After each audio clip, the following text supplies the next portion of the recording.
The larger outbuilding is designed with a long overhang on the front part of the building to provide some protection from rain for items that are stored underneath in the front of the building.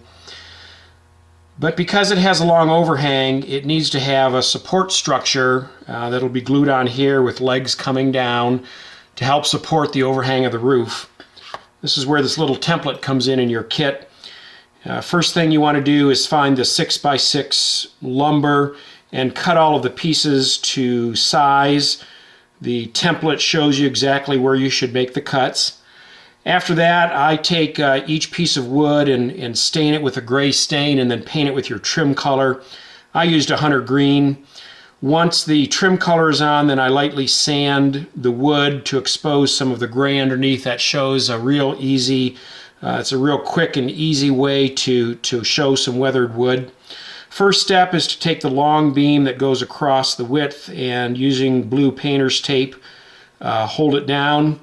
This is the main piece that you have to hold in place that all the other pieces are going to push against, so that's why you want it to be sturdy.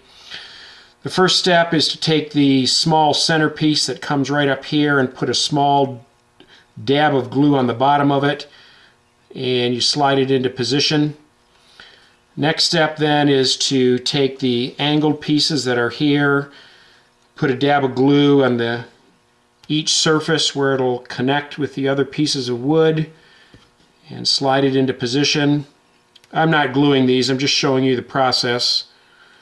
You want to make sure all that the joints are firm and crisp in place. If you're using a really good wood glue, the tack of the glue will hold all the wood in place very well. Take your leg pieces next, put a small dab of glue on the end of it, slide it up against that main beam, do the same for the other side. Last section then is to do the angled pieces supporting the main beam and put a little bit of glue on each of the angled surfaces and slide that up into position. Do the same with the other side and slide that up into position.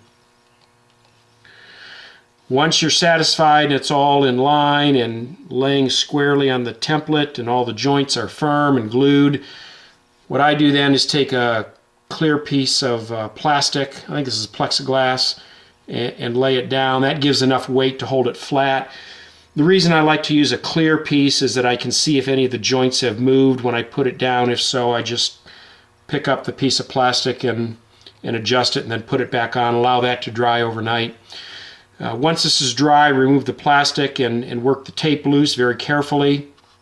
And then you take your building structure and you run your bead of glue right along the front edge underneath the eave here and glue the assembly right on there, and the legs will be sticking down, and then this is ready to glue in place on the deck.